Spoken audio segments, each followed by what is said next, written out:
denbora gutxian gauza asko bizitzeko sortea izan dugula, ez? Zentzortan privilegiatu batzuk sentitzen gara.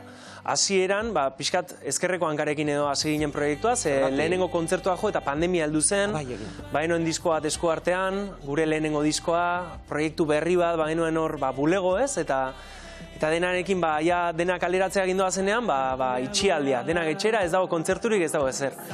Eta, buelta eman genion pixka bat egoerari, saiatu ginen, garai hartan zeuden baliabideekin, etxeko jendea ere bazegoen horrelako geunden, ez? Guztiok, eduki bila edo, denbora pasa bila, eta, aprobetxatu genuen egoera, eta gero egia da, ordundik honako ibilbidea, eromen bat izan dela, ez? Oso polita izan da, privilegiatutxa gara bizitzen ari garen hau bizi alizateagatik, eta oso gustora daude. Gozatzeko aukera ematen dizu? Bai, asko. Bai, aztekotan estenatokia igotzea eta jendetza hori ikustea eta batez ere, jende kopurua baino nik esan nuke, entzutea jendea guk sortutako abestiak abesten, ez? Eta hori lehenengo aldiz Durangon gertatu zitzaigun, pandemia garai hartako kontzertua, maskaria duen kontzertu horietan, eta flipatu egin genuen, ez? Gure herritik kanpo, gure herrian, gure lagunek eta gure abestea, pixka normalagoa bezala zen guretzat, baina Durango oraino joan, eta jendea, gure abestiak kantatzen, esan, ostra, hemen zerbait gertatzen ari da, ez?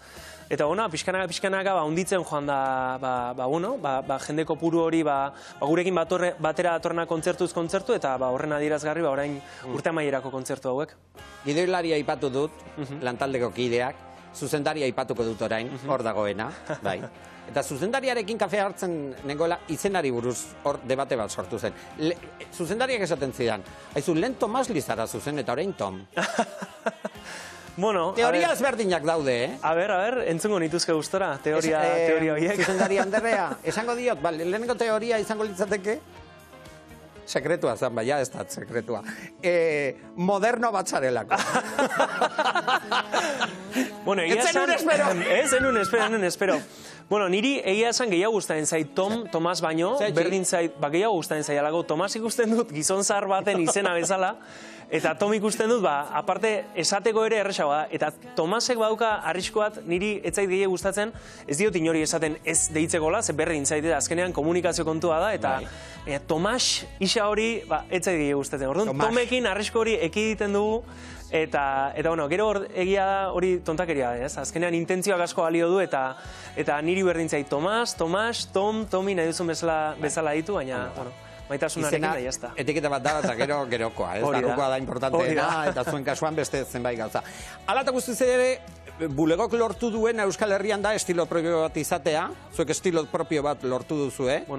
Bai. Ari gara saiatzen, hortan ari saiatzen ari gara. Eta lortu duzuela, bai ez datu daiteke. Bai, ez dakit, guk oso autokritikoa gara ere, eta beti, eta beti daukagu, hori, hobekuntzarako nahi hori, eta, beti dugu hor begia jarrita, hobetu aldugun hortan, eta, hori, kanpotik askotan etortzen da, ez?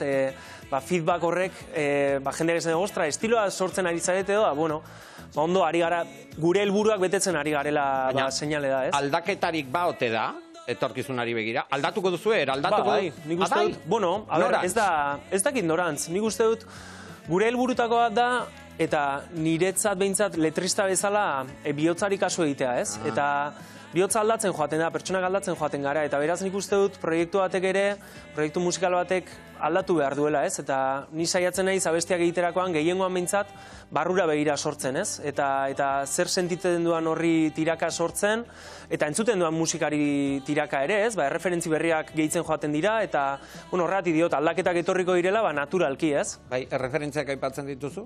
Zeintzu dira? Berri horiek edo lehengoak? Danetarik, oso poperoak gara, gu taldekide, bai Ruben, bai Xabi eta baini oso poperoak gara, oso, Dua Liparegini erotuta nago azken aldian, azkenengo urtetan esango nuke, Charlie Isha, ez dakit nola esaten den, da artista bat orain dela ez asko deskurritu nena asko guztain zaidana, Stromae asko guztain zait, Oasis, Coldplay... Eta iturri horietatik edaten duzue?